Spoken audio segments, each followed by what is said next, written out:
na suportahan ang pagsusulong ng reforma sa pensyon ng militar sa pamamagitan ng Senate Bill 1419 na naglalayong i-maintain ang financial flexibility ng pamahalaan habang mga uniform personnel.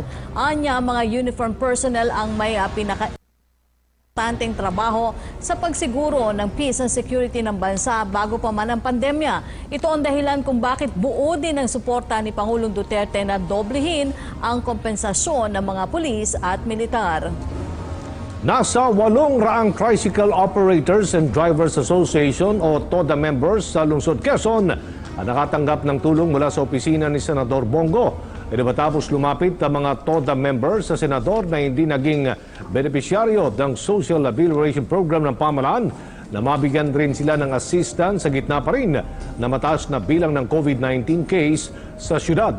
Bukod sa mga food packs, face masks at face shields na mahagi rin ang DSWD ng ayuda sa pamamagitan ng kanilang assistance to individuals in crisis situation program. Habang ang DTI naman sa kanilang pangkabuhayan sa pagbangon at ginhawa program. Namahagi rin ang senador ng mga bisikleta sa ilang TODA members at computer tablets naman para sa mga anak ng mga ito. Sa mahigpit na pagkondena ng pamahalaan sa korupsyon at grave misconduct sa hanay ng mga government workers and officials, pag-usapan natin ang mga kaso at consequences na pwedeng ipataw sa mga manggagawang sibil na sangkot sa kabilang issue. Makakausap natin si Civil Service Commissioner Attorney Eileen Lisada. Magandang umaga, Commissioner. Welcome back po sa public briefing. Magandang umaga po, Usec Rocky, kay Sir Aljo at sa lahat po manonood at nakikinig. Magandang umaga po sa inyong lahat. Commissioner, sa usapin po ng umaning korupsyon sa hanay ng mga PhilHealth officials, bukod po dun sa criminal cases na ipapataw sa kanila, ano pa po yung mga administrative sanction o consequences na haharapan din ng ating mga opisyal na napatunayan pong nagkasala? Sa katanungan mo na yan, it depends po yan sa gravity ng offense. Yung pinakagrabe pong pwedeng mangyari sa kanila, together with the accessory penalties, aside from madidismiss po sila sa serbisyo, may tinatawag po tayong accessory penalties. Ang accessory penalties po ay, meron po tayong apat. Number ng inyong eligibility. Number 2, forfeiture of retirement benefits. Number 3, perpetual disqualification from holding public office. And number 4, bar from taking the civil service exams. So ito yung pwedeng kaharap the consequences of a grave charge. Pag napatunayan po ito yung pwedeng abutin ng isang kawani ng gobyerno. Hindi lang ho ng PhilHealth but lahat ho ng kawani ng gobyerno, ma'am. Opo. Attorney, maaari po ba silang bumalik sa serbisyo o nakabase pa rin ito dun sa nature ng resignation o filed charges sa kanila? Kung tayo po ay sa resignation, napapag-usapan ng resignation, pwede pa ho silang bumalik, which is under re-employment. Re-employment is under, sa civil service, it is one of the modes of coming back from the service for those who have been previously appointed pero na-separate sila from the service because of reduction in force, reorganization, retirement, voluntary resignation, or any non-disciplinary action such as dropping from the roles. Re-employment presupposes a gap in the service. Pwede ho silang pumasok pag nag-resign po sila. Commissioner, di po ba may isinasagawa kayong assessment sa performance ng government employees o itong strategic performance management system? Paano po ito nag-work at paano rin po ito nakakaapekto sa kanilang pananatili sa pwesto? Magandang katanungan, Rocky, kasi Ma'am Usec. Meron ho tayong tinatawag na IPCR, which is the Individual Performance Commitment and Review. Ito ho ay ginagawa ng isang empleyado ng gobyerno. Number 2, meron rin tayong OPCR, which is the Office Performance Commitment and Review. Ito sila po ay nagko-contribute doon sa SPMS na sinabi po nyo, which is the Strategic Performance Management System. Ang nakukuha lang po nitong SPMS ay kung naabot ba ng isang ahensya ng gobyerno ang target nila. Ngayong umaga lang po, tinanong ko doon sa head ng policy ng CSC kung meron ba tayong polisiya na nakaka-rate din sa mga empleyado ng gobyerno na kinasuhan at na found guilty or na charge po admin case. At nalaman ko po na wala pa hong polisiya ang CSC na makaka-apekto sa performance rating ng isang official or empleyado kung ito po ay na-indict at na-charge. Kaya on our end, knowing this, Usec, I think it is high time also na we will be proposing to the Commission to come up with policy as well. Kasi aside from dismissal of service, yun lang ho ang pwedeng makaka-separate. Pero paano na po yung mga kawani ng gobyerno na repeatedly na-charge na po, not only charged but found guilty or already meron na siyang charge or na-indict na siya in a criminal or admin case, patuloy pa rin po. So I think we should put in a policy that will rate them. Kung meron ho tayong rating system, ang nangyayari kasi ho, kung malapit kayo masyado sa boss ninyo, at kahit poor ang performance nyo, ang lumalabas sa rating, which is quarterly, meron hong mga quarterly rating, or twice a year na rating, instead of siguro poor or satisfactory, nagiging outstanding pa. So kailangan hong merong third part, which is ito ho yung aming imumungkahin ng opisina namin. Let us look into the admin charges and criminal charges if indicted already and if found guilty. Siguro may corresponding demerit din yon kasi hindi naman ho tayo pwede maging haven ng mga tiwaling empleyado o official ng gobyerno because we are based on merit and fitness. And we are assuming that everyone is on that level. Pero kung parati na kayong natatamaan o tinatamaan ng mga charges at kayo ay na-charge at formally indicted, I think we should put in a policy already. Maganda rin yan, attorney, para yung ating mga civil servants nagiging aware dun sa kanilang dapat na tungkulin sa ating bansa. Sino po ang may kapangyarihan na mag-rate sa kanila? Ito po ba ay dumadaan talaga sa Civil Service Commission? Ito nga yung punto natin, Usec, because ang nagre-rate sa kanila yung kanilang immediate supervisor. CSC does not rate them. So kaya nga dito natin nakikita at nararamdaman ho natin yung sentimento ng ibang rank and file. Kasi yung iba talaga ho, kayod ng kayod, mabuti yung trabaho, pero yung iba na maraming milagro, outstanding or excellent pa. So we need to put in a check and balance on this aspect. Hindi ho kami ang nagre-rate. It is the head of it is the immediate supervisor po ang nag-head. It would be good to know ano ang mga rating nitong mga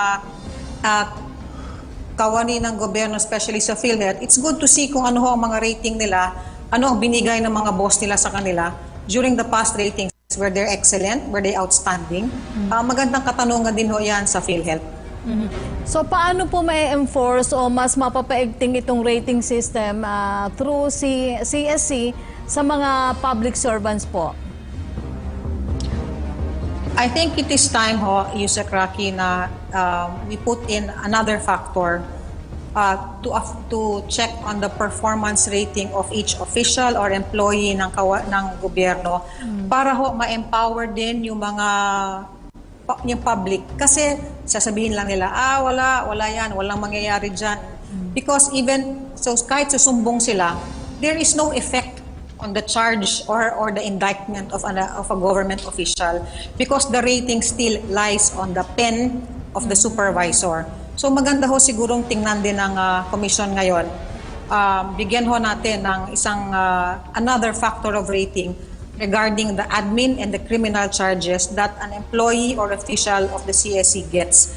Tingnan ho natin kasi kung meron tayong merit, siguro meron din dapat tayong demerit system based on ano yung kanilang ginagawa sa gobyerno. We cannot be a haven. We cannot be a haven of those employees or officials who are staining the other employees and officials who are doing good as well. Dapat meron ho tayong sistema rin na ipasok. Opo. Sa panahon po, Commissioner, ng pandemya, inaalaw pa rin ba yung pagtatanggal sa mga kawani ng gobyerno regardless sa employment status nila kung may mababa silang performance rate? Wala ho tayong policy ngayon na na-inisyo na bawal ang termination. Always remember na public office is a public trust. We keep on saying, kami po ay sinusweldohan, tayo po ay sinusweldohan ng taong bayan.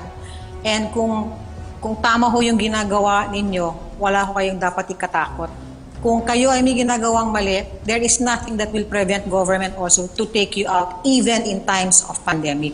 Kaya nga, pandemya na, ginagawa nyo pa rin yung anomalya. So, it does not sink well when we say public office is a public trust. We are held accountable to the public.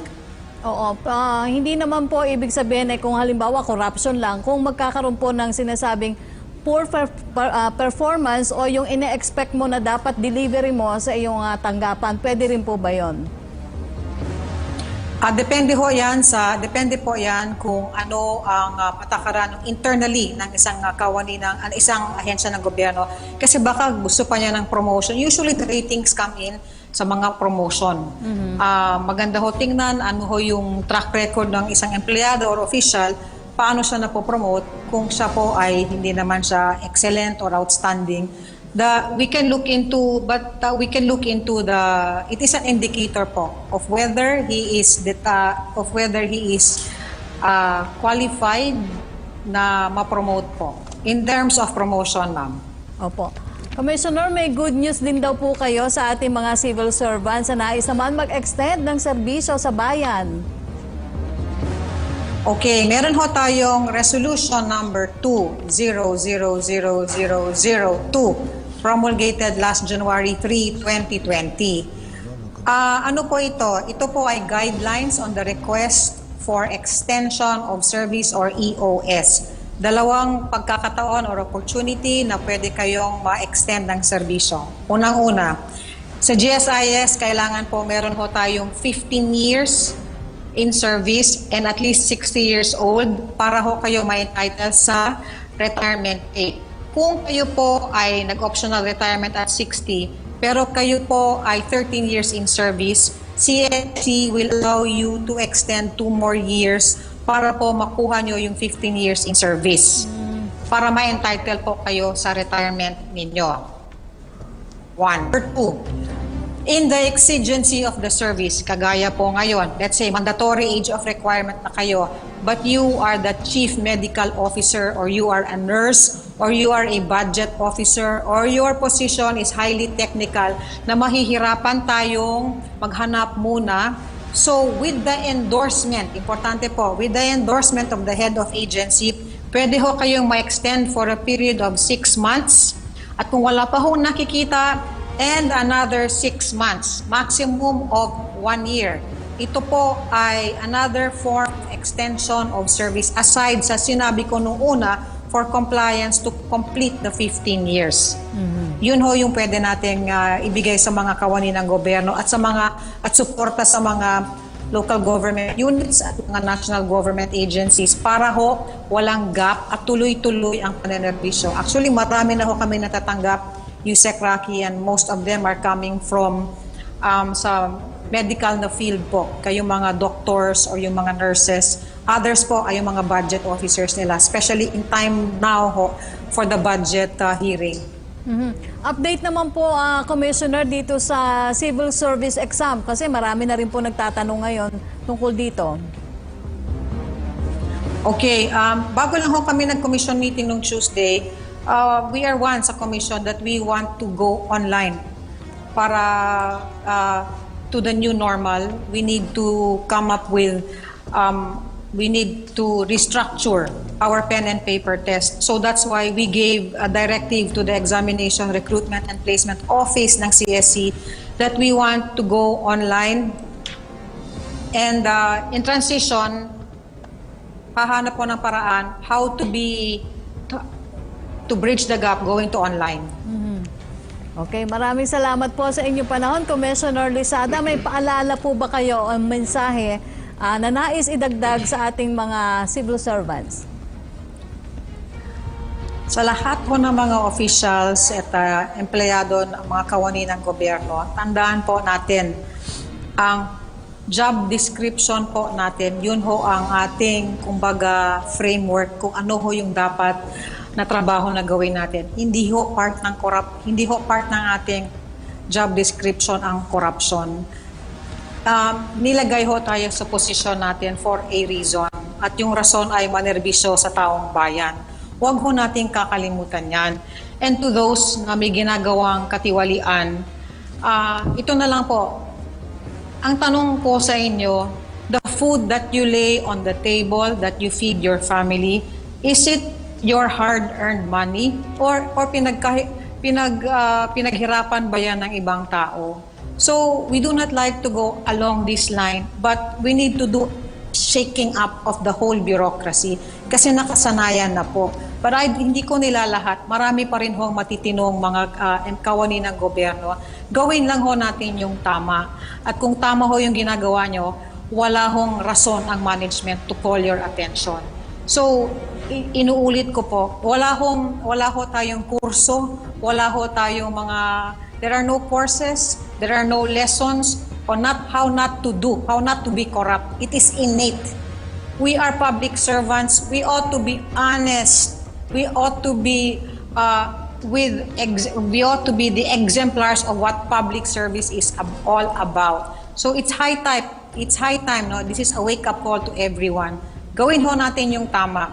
And definitely, we will be behind you sa CSE. But do not use CSE as a haven every time na may ginagawa ho kayong kamalian because always the law will catch up on you. Maraming salamat, Usec.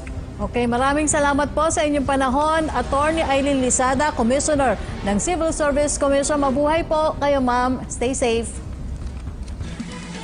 Kayo rin po.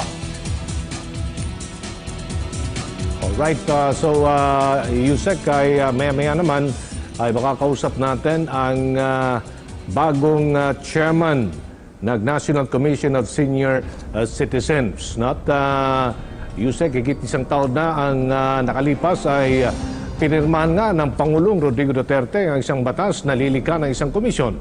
Silalim yan ang Office of the President na magre-representa sa mga nakatatanda, mga senior citizens sa bansa.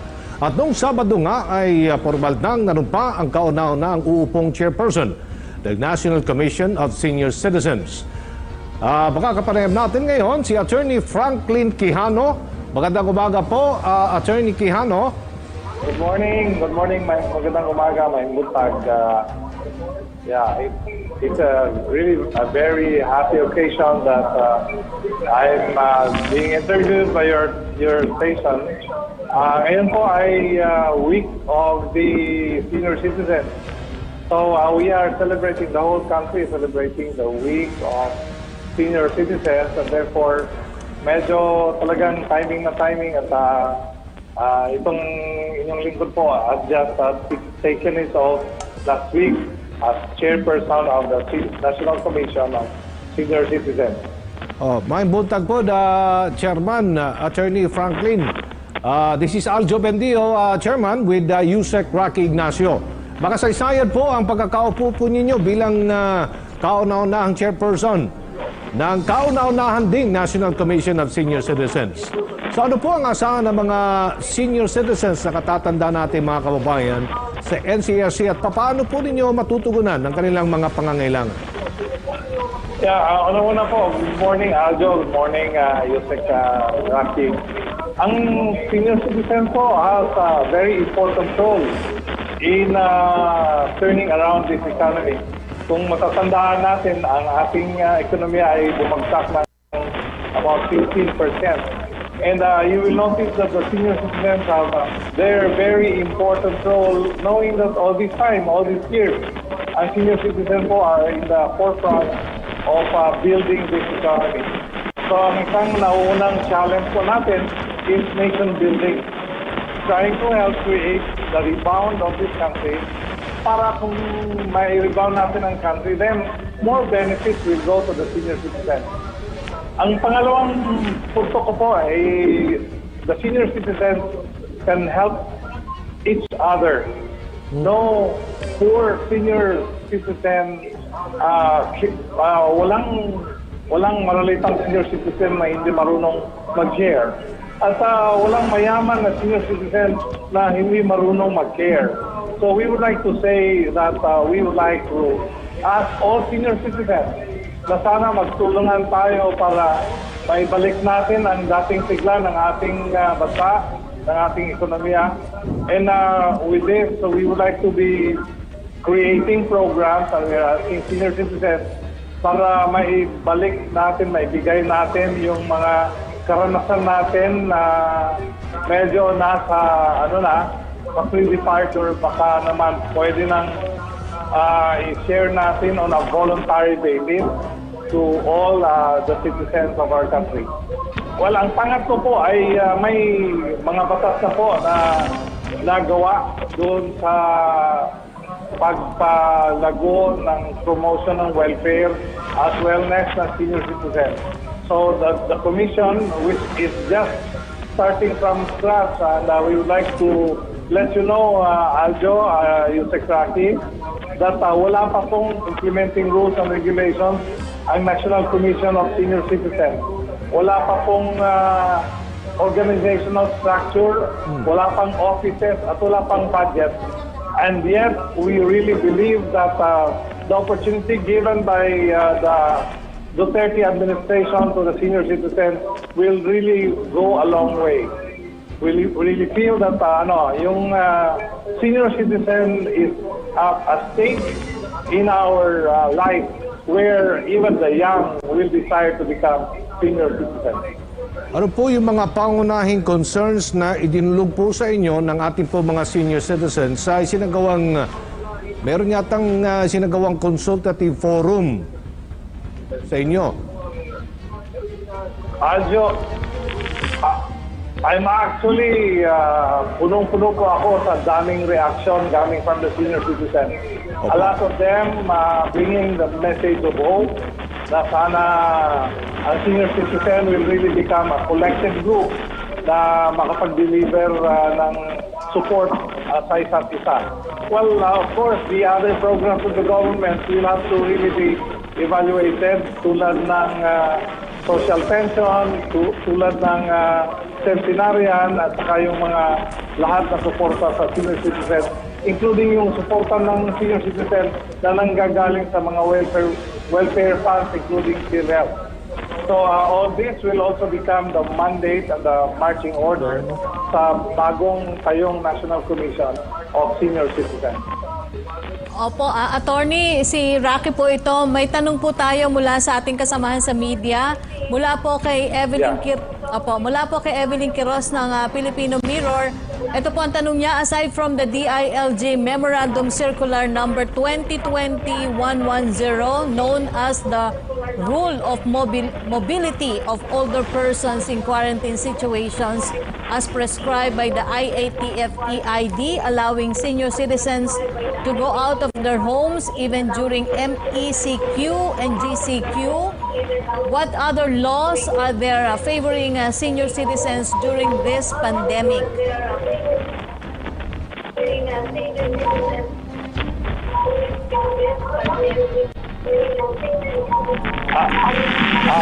Usec, I didn't get the second part, but let me start with the first part.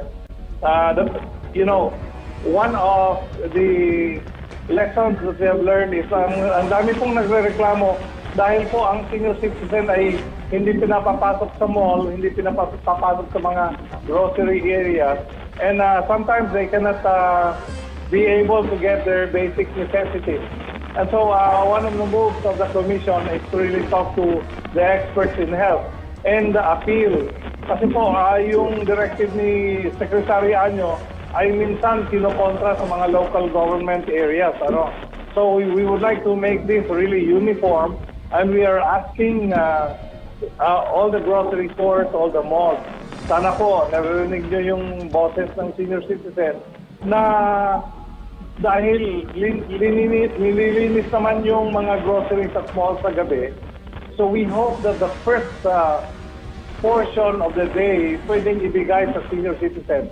Kasi disinfected naman yung malls sa gabi. And in the morning, if the senior citizens are allowed, then the chances and the risk of them getting any disease is really very low. So this is an appeal that we would like to give to all the malls, groceries, and most especially the local government units. Ang mga senior citizen po ay lumalapit na sa takip silim. But please, favor us the morning. If the mornings will be given to the senior citizen, maski 2 oras lang po, from 9 to 11 in the morning, when the store opens and up to 11, and then the general public can come in afterwards. That is really so much gift that you can give the senior citizen. It's not just that we can go around anywhere. It's really that we have to answer the needs of the senior citizen, and these are the basic needs that we would like our society to give. So once again, lumalapit na po kami sa aming takip silim, but please favor us. It's the morning. Your mornings will definitely be a very happy memory for us senior citizens. Gadgets at internet connection. Alam din natin na hindi maraming mga senior citizens ang may access sa ganitong uri. So yung mga panawagan po natin through the social media. Ito at paano po ninyo ito gagawin? I found it really very important. Kasi po, starting from scratch tayo at gumagawa tayo ng implementing rules and creating a program, the vitality of this economy. So yan po yung we can go Luzon with very strong program that and bring vitality back to this economy. May marami pong skills ang senior citizen. Marunong silang gumawa ng basket, ng malong, skills that they have so that our society will be more sustainable in the future. Kasabay po ng pagbuo ng komisyon, Chairman, ay ang pag-abolish din ng National Coordinating and Monitoring Board na nasa ilalim naman ng DSWD. Ano po ang kaibahan ng functions ng NCMB sa magiging tungkulin naman po ng SCSC, Chairman?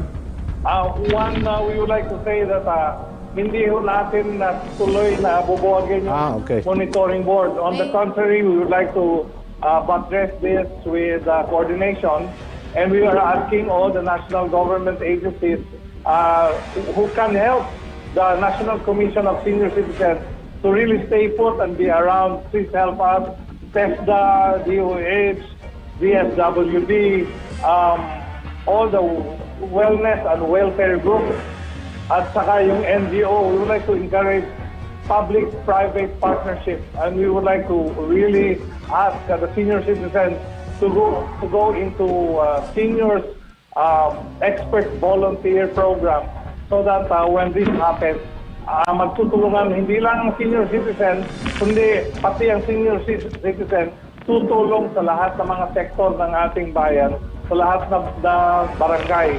Hanggang ngayon po, Aljo, may mga lugar na wala pang tubig, walang kuryente, walang telecommunication, and the senior citizens have in them the expertise to help our country.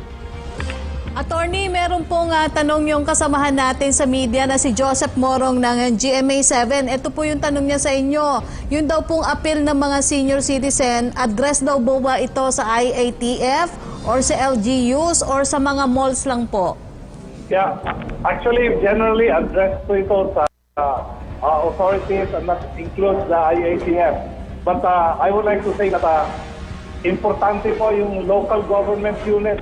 Kasi po, may mga directives ang IATF na kung hindi susundin ng local government unit, ay magiging sayang lang. So, we would really want to address this to all society, but most especially, siyempre, yung logistic sources, meaning the malls, the grocery stores, and all the other businesses. Chairman, paano po masisiguro ang smooth transition sa mga programa, mga proyekto at mga activities ng DSWD para sa mga poor, vulnerable at mga disadvantaged senior citizens papunta po sa inyong tanggapan? We already have some initial briefing coming from DSWD. In fact, in Davao, Aljo, the Tao Davao, and we talked to Usec Luz Ilagan. She briefed us on the issues of the work of DSWD. But more than that, we would like to really ask all the sectors of society, most especially the national government agencies na may involvement sa senior citizens, please help us. Let's help define a very smooth transition. Opo. Chairman, paano po makakatulong naman ang inyong dating post bilang mayor po ng Iligan City at maging administrator din ng PVDEC Industrial Authority? Aljo, yung tanong, paano makakatulong after that? Ano yun? Opo. Paano po kayo makakatulong bilang dating mayor po ng Iligan City at administrator ng PVDEC Industrial Authority sa bago ninyong trabaho bilang chairperson po? Aljo, hindi po gawang biro itong ibibigay na trabaho sa atin ni Pangulong Rodrigo Roa Duterte. Dahil nga, starting from scratch, ito hatang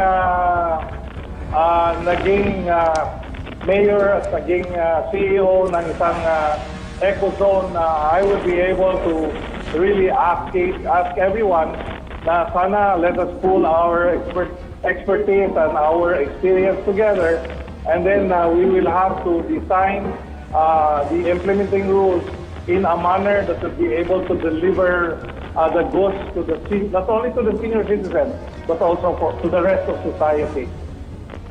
Opo, bilang Pangulo Chairman, mensahe po ninyo sa ating pong mga manonood, lalong-lalo na ang ating pong mga nakatatanda ngayon, Chairman. Yeah, Aljo, we are already reachable sa social media, and we have our Facebook page. Ang pangalan po ay National Commission of Senior Citizens Philippines. Sana po if you have certain proposals at mga reklamo, anuman, mungkahi, please feel free to express them through our Facebook page. And then, of course, this representation is reachable. We hope that we'll be able to establish a satellite office in Cebu where we can move to the other islands of the country, even as the law prescribes that the office for the National Commission of Senior Citizens will be in Metro Manila. So we have to reach out not only to Cebu, Davao, Metro Manila, but the rest of the country. And sana po, you will help us reach the last barangays in our country. You will help us improve the communication for the senior citizens. In this way, we would be able to succeed serving not just the senior citizens, but the country as a whole. Maraming salamat, dagang salamat sa inyong panahon, Chairman, at good luck sa inyong pamumuno bilang chairperson po ng National Commission on Senior Citizens. Thank you, Attorney Franklin.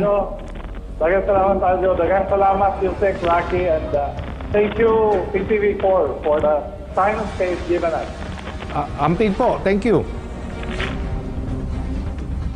Samantala, sa lumabas na DOH case sa bulletin kahapon, nakapagtala ng dagdag na 2,093 new COVID cases sa bansa.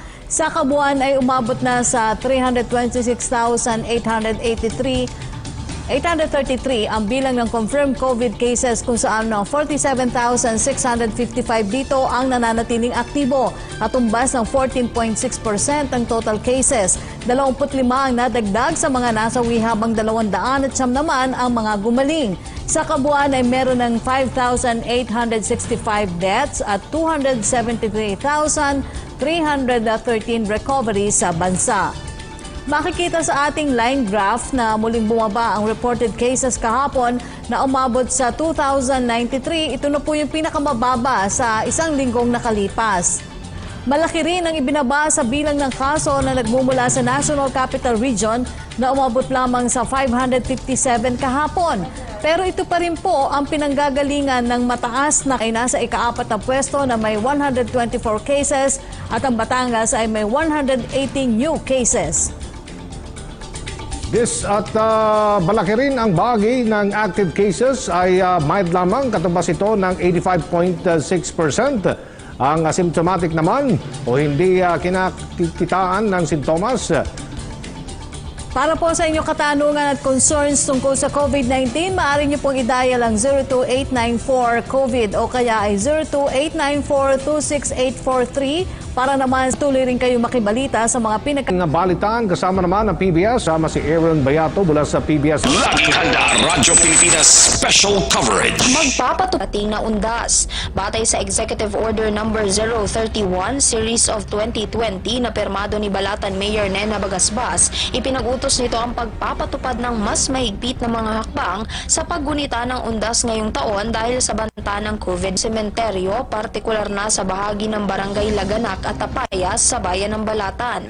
Magsisimula ngayong Oktubre 15 hanggang sa Oktubre 28 ang schedule sa pagbisita ng mga residente mula sa bawat barangay at mayroong nakatakdang oras sa pagtutungo sa sementeryo. Ngunit pahihintulutan na umanong makapaglinis sa mga puntod bago pa ang official visit dates ng bawat barangay. Ang mga barangay tanod naman ang magbabantay upang matiyak na susunod mangunguna sa pag-record sa mga health protocols sa mga sementeryo at ipinagbabawal din ang pagdadala ng alak at playing cards dito. Ipagbabawal din umano ang paglalagay ng mga temporary shelter malapit sa mga puntod, gayon din ang pagtatayo ng mga stalls malapit sa bisinidad ng mga sementeryo ngayong panahon ng undas. Halidigdi sa syudad ng Naga, probinsya ng Camarines Sur, Vanessa Nieva, Radyo Pilipinas. Maraming salamat, Vanessa. Punta naman po tayo sa Marawi kung saan mga tricycle drivers sa lungsod ng Marawi na lubos na naapektuhan sa ipinapatupad na Modified Enhanced Community Quarantine tumanggap po ng ayuda mula sa pamahalaang lokal ng Marawi at sa MSSD BARMM. More details from Shora Sabdullah Sarigala. COVID Radio. Hashtag Laging Handa, Radyo Pilipinas Special Coverage. Maraming salamat. Assalamualaikum Pilipinas. Tumanggap ng ayuda mula sa pamahalaang lokal ng Marawi at sa Ministry of Social Services and Development ng Bangsamoro Autonomous Region in Muslim Mindanao o MSSD BARM ang mga tricycle drivers sa nasabing lungsod na lubos na naapektuhan ng ipinatutupad na Modified Enhanced Community Quarantine o MSCQ. Pinangunahan mismo ni City Mayor Attorney Mahulos Mangandamra ang pamimigay ng tig 25 kilos rice at 500 piso sa halos 3,000 na mga rehistradong tricycle drivers sa nasabing lungsod. Ang ayuda naman mula sa MSSD BARM ay pinangunahan ang pag-abot nito sa mga tricycle drivers ni Member of Parliament Marjani Mimbantas. Malaking pasasalamat naman ng mga tricycle drivers na nakatanggap ng nasabing ayuda. Batay sa Executive Order No. 16 na nilagdaan ni Provincial Governor Mamintal Alonto Adyong Jr. na siyang chairman ng Provincial Interagency Task Force, pansamantalang sinuspindi ang mga pampublikong sasakyan sa lungsod sa panahon ng MSCQ, kasama na dito ang mga tricycle at pedicab. Punsis Islamic City of Marawi, kay Isabela Bishora, Radyo Pilipinas. Maraming salamat, Shora. At yan po mga balitang nakalap ng Radyo Pilipinas. I'm Aaron Bayato po, sending it back to Usec and Handa. Maraming salamat, Aaron Bayato ng PBS Radyo Pilipinas. May balita ring hatid sa atin si Ala Sungduan ng Naimbagbigat Usec ng gulay sa mga nangangailangan ngayong panahon ng pandemya.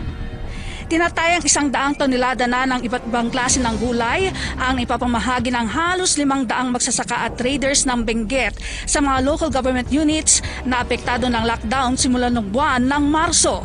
Ito ay sa ilalim ng Inter-LGU Cooperation and Assistance to COVID-19 Lockdown LGUs Project na pinumunuan ni La Trinidad Vice Mayor Roderick Awingan. Lahat ng mga lugar na apektado ng lockdown ay maaring mabigyan ng libreng gulay basta't makipag-ugnayan sa tanggapan ng vice-alkalde. Ang mga LGU na rin ang siyang kukuha ng mga relief vegetables sa bagsakan ng gulay sa La Trinidad. Isa naman sa mga volunteers na masigasig sa paghahanap ng mga gulay na maaring may pamahagi sa mga nangangailangan ay si Clemencia Basilio Lapas. Halos lahat na ng barangay sa lungsod ng Baguio ay nabigyan na ng libreng gulay, habang 3 bayan naman sa Benguet. Kabilang din sa mga nabenepisyuhan ang 5 bayan at 1 syudad sa La Union, 2 LGUs sa Pampanga at 1 sa Ilocos Sur. Medyo malungkot po